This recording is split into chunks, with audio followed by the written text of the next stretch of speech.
Dulu waktu aku masih kecil, aku pengen banget cepet-cepet dewasa. Dan itu ya sekedar pengen aja. Karena aku ngelihat orang-orang dewasa atau di umur-umur dewasa itu mereka ngelakuin sesuatu yang nggak bisa aku lakuin di masa kecil.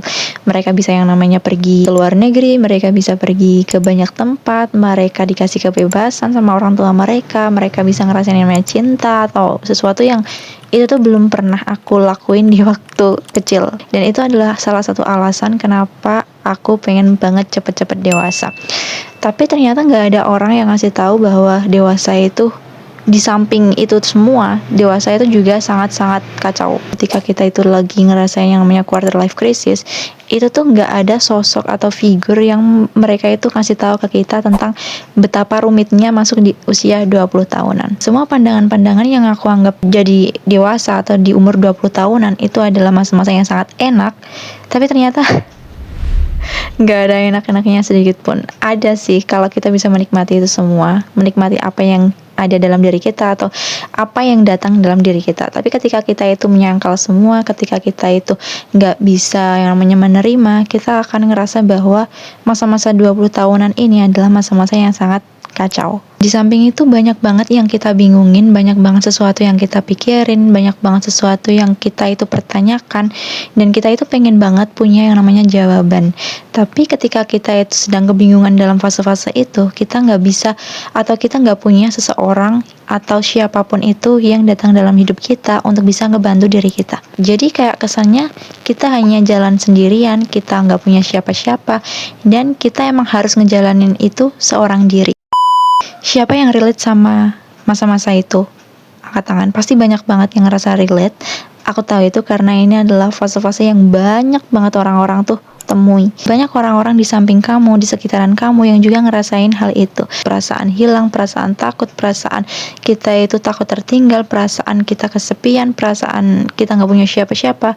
Itu adalah perasaan yang wajar dan dialami sama banyak banget orang yang memasuki usia 20 tahunan. Dan masa-masa itu atau di masa-masa aku tuh ngerasa kesepian, itu tuh pernah aku alamin, apalagi itu adalah masa-masa ketika itu aku baru pertama kali yang namanya ngerasain merantau. Dari yang awalnya aku anggap aku bakalan baik-baik aja ketika aku merantau, karena aku sering ngabisin waktu aku sendiri, karena aku juga orang yang introvert, nggak suka ketemu banyak orang. Tapi ketika aku masuk yang namanya dunia rantau atau pergi jauh dari rumah, itu ternyata sesuatu yang beneran beda. Kesepiannya itu benar-benar beda sekali sama yang aku rasain ketika aku di rumah. Kalau aku di rumah itu kan aku punya banyak orang ya, meskipun aku nggak terlalu banyak ngomong sama mereka, tapi setidaknya aku punya orang-orang di sekitaran aku. Tapi ketika aku di rantau, aku benar-benar ngerasain yang namanya sendiri, gak punya siapa-siapa, gak ada orang yang sama sekali aku kenal, dan mereka gak tahu aku tuh gimana. Jadi semua yang aku rasain itu benar-benar pertama kali, dan itu benar-benar ngebuat yang namanya aku harus bisa survive. Perasaan-perasaan itu tuh munculnya itu nggak hanya di fisik aja. Oke, kalau fisik aku jalan sendirian, oke, nggak masalah. Tapi kalau perasaannya itu kosong, perasaannya sendiri, kayak nggak ada siapa-siapa yang ngerti, itu adalah fase yang menurut aku sangat-sangat kacau sih, kacau parah. Karena aku sendiri adalah tipe orang yang nggak bisa segampang itu buat berbaur sama teman-teman aku. Aku perlu waktu untuk bisa survive sama orang-orang. Di saat teman-teman aku, mereka itu udah pada akrab, mereka udah punya banyak teman, mereka udah bisa saling sapa, nana-nina, banyak banget hal-hal yang mereka lakuin. Di saat aku tuh bingung, aku tuh harus gimana. Dan saat perasaan kesepian itu muncul, aku tuh selalu yang namanya menyendiri. Aku cuma dengerin musik, aku cuma diem di kamar, dan aku gak ngelakuin apa-apa. Dan aku kayak ngerasa pengen nangis gitu loh. Aku pengen banget teriak, aku pengen banget yang namanya kayak ngeluarin apa yang ada dalam diri aku, ngeluarin apa yang ada dalam benak aku, dalam hati aku. Aku pengen teriak sekenceng-kencengnya gitu, untuk bisa melepas yang namanya energi takut. Perasaan itu tuh nggak cuma datang satu kali, dua kali aja, tapi berkali-kali gitu. Tapi mau nggak mau aku emang harus ngelakuin dan ngejalanin itu semua gitu. Aku nggak bisa untuk pulang, aku nggak bisa untuk yang namanya menyerah. dengan keadaan aku waktu di tanah rantau pertama kali. Ya itu agak-agak nyebelin banget sih. Itu agak ngebuat diri aku kesusahan, kesulitan, dan ngerasain pusing gimana harus survive, gimana harus bisa adaptasi dengan cepat. Dan kalau kamu pernah ngerasain apa yang aku rasain, mungkin video ini bakalan lebih ngebantu kamu, atau setidaknya bisa menjadi tempat kamu untuk cerita gimana caranya kamu untuk bisa menanganin itu semua. Tapi sebelum itu aku cuma mau bilang bahwa perasaan ini tuh nggak apa-apa kalau kamu ngerasa sepi, kalau kamu ngerasa sendiri, kalau kamu ngerasa nggak ada siapa-siapa, kalau kamu ngerasa takut, pusing, bingung, semuanya itu tuh nggak apa-apa. Itu adalah sesuatu yang wajar. Itu emang adalah suatu tanda kalau kamu itu ya benar-benar manusia. Ketika kamu menjadi seorang manusia, ya kamu memiliki banyak banget perasaan gitu loh, entah itu perasaan positif atau perasaan negatif. Dan it's okay, alam itu sedang ngasih tahu kamu bahwa kamu itu perlu yang namanya ruang, kamu perlu yang namanya orang, dan kamu perlu yang namanya untuk mengerti diri kamu sendiri. Tapi aku juga mau bilang bahwa jangan terlalu larut dalam masalah itu, atau jangan terlalu larut dalam perasaan itu gitu, karena yang namanya perasaan negatif itu akan terus menghantui diri kamu kalau kamu itu nggak bergerak untuk bisa mencari jalan keluar. Itu akan ngebuat diri kamu semakin hilang dan bahkan larut dalam perasaan-perasaan itu, dan itu malah ngebuat yang namanya jatuh, kamu terluka, ngerasain yang namanya mental down, dan lain-lain. Terus gimana caranya untuk aku bisa survive, untuk aku bisa yang namanya keluar dari yang namanya kesepian, yang perasaan itu sering banget ngehantuin aku ketika aku masuk di usia 20 tahunan, dan juga sebagai anak yang pertama kali merantau. Mungkin pas aku merantau kemarin, aku tuh belum tahu banyak tentang gimana caranya untuk bisa menghadapin itu semua gitu loh. Tapi ketika aku udah pulang, ketika aku udah sampai di rumah dan aku nge-recall semuanya, aku refleksi dengan diri aku mencari apa yang ada dalam diri aku, dan aku udah menemukan bahwa ya ini adalah tips-tipsnya yang bisa kalian coba juga di rumah. Ketika aku kesepian, itu aku sering banget jalan keluar, entah itu pagi, siang, sore, atau malam. Tapi ya itu masih di sekitaran kampus aku aja gitu loh, karena ya waktu di sana itu cuma jalan kaki. Jadi aku ngabisin diri aku sendiri, me time itu sendirian, jalan kaki di lingkungan kampus. Atau sekedar kayak cari makan di luar, sekedar ngelihat orang-orang yang berlalu lalang, itu udah ngebuat diri aku tuh ngerasa, oh banyak banget loh orang-orang di sini, dan ya aku bisa kayak bertegur sapa. Itu adalah hal yang ngebantu aku keluar dari yang namanya kesepian juga. Dan aku kadang sering banget bawa buku atau makanan, terus nanti duduk-duduk di taman gitu sambil makan atau sambil baca buku, sambil kayak bikin video juga atau apa gitu. Aku pernah kayak gitu. Kalau malam hari perasaan itu muncul, aku sering dengerin musik, atau aku sekedar nonton film, atau ya kayak menyendiri, ngalamun dan mikirin hal-hal yang di luar itu. Atau sekedar yang namanya reach out orang-orang, baik itu orang-orang lama dalam hidup aku atau orang-orang baru dalam hidup aku.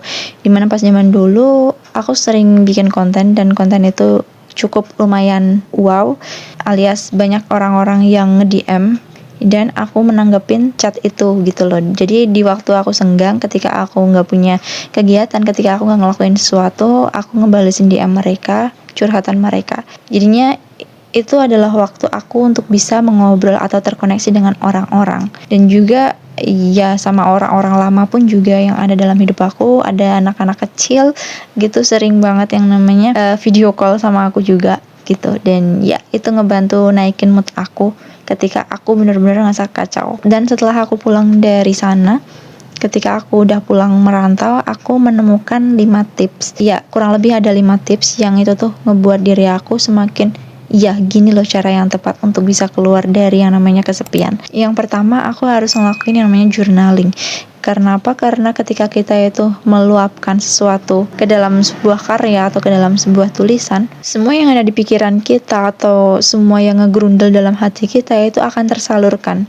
Dan kita bisa tahu, oh ternyata masalah-masalah ini yang ngebuat pikiran aku kacau, dan ternyata masalah-masalah ini yang ngebuat diri aku tuh struggle-nya bukan main, dan aku bisa mencari yang namanya sebuah solusi dari journaling, atau dari ketika aku menyalurkan apa yang ada dalam diri aku ke dalam sebuah tulisan. Karena balik lagi, kamu gak akan tahu diri kamu kalau kamu gak mau nulis dan baca ulang tulisan-tulisan kamu. Yang kedua adalah bikin rutinitas-rutinitas yang itu ngebantu kamu untuk bisa keluar dari yang namanya kesepian.